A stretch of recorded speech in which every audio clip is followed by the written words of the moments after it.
I've been seeing a lot of videos recently about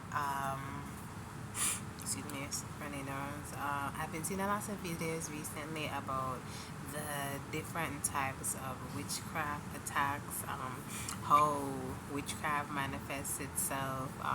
They've been doing these little Christian shorts, short movies, short videos on YouTube. And for a little while, I was very intrigued about them because they would have prayer points.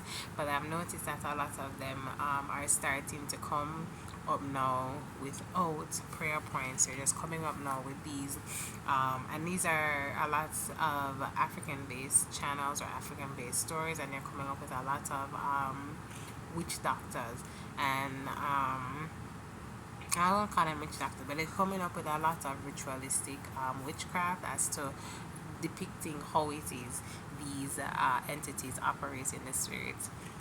And I was very intrigued just to, out of curiosity sake, just to get, and it was good confirmation with certain things that I was not 100% aware of and wanted a little bit more clarification on, right? What my word of caution will be to anybody who is going to be watching these videos, I would strongly suggest that you pray to God for the discernment as to which one of these videos you should be actively be listening to, because a lot of them are portals. It's something that I, over not even in recent times, over the past decade, I have curated what I listen to. I have become aware that my eyes and my ears are gates into my heavens. My heavens, my kingdom, my brain, my mind, right? My creative, um, my creative nucleus, my creative center, that space, my city, this temple, everything that you want to think about is actually actively in your brain, your mind, this heavenly atmosphere, this heavenly realm of your head space, right? You have to be mindful of where you place your eyes and what you allow in through your ears and what you allow in through these gates. Music and movies have long since been weaponized against believers. There are a lot of subliminal messages that are embedded in a lot of the things, a lot of the media that we consume. Be mindful of these videos because these videos are access points. Some of these videos, let me not broad brush it and say all of them, because a lot of them do offer very, very sage wisdom, very, very sound advice. It is good for those babes in Christ, but at the same time, because of who it is targeting, these very babes, there are things that are put in place to ensnare them, right? There are things that are put in place as a point of contact to keep you bound. Be mindful, seek after God in all things, submit to prayer and supplication.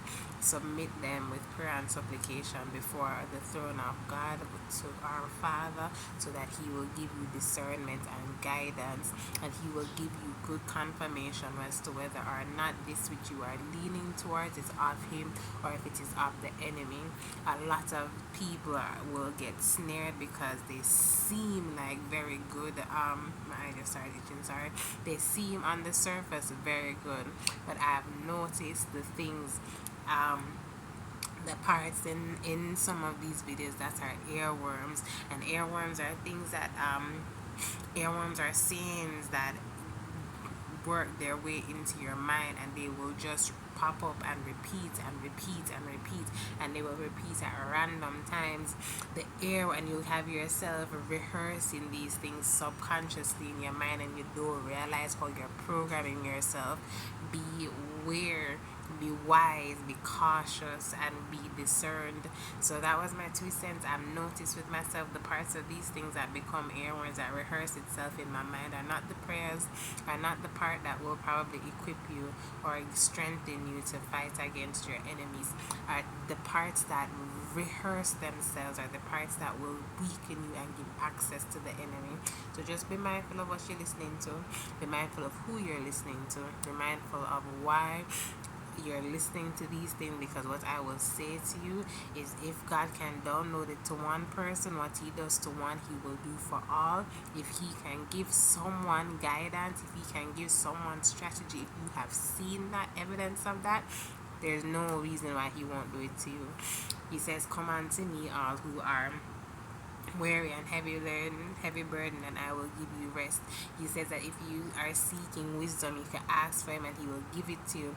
He will give you strategies. He will teach you how to work. He will teach you how to win. He will teach you how to succeed. You only have to ask.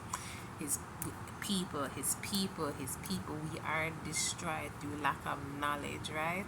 Because we just don't know, and we don't seek to know. And sometimes it's not even that we don't know. A lot of us know, a lot of us have the knowledge, but it does not get transmuted into wisdom because we don't apply it through laziness. Don't be lazy. Laziness will lead to your death and destruction. Laziness will lead to your death and destruction. Stop seeking after ready-made, ready-done things. Stop seeking. Stop having itchy ears and running for the latest word. If God can talk to somebody, they are not special. They are not more special or more unique than you are, that He cannot speak to you. The only difference is that they are doing the work. If it is that He's speaking to them, they are doing the work that is required to be in a space, to be in alignment, to be properly positioned to hear from God. Because a lot of times, sometimes it's not that He's not talking, but because you are not used to how He speaks, you cannot understand the communication.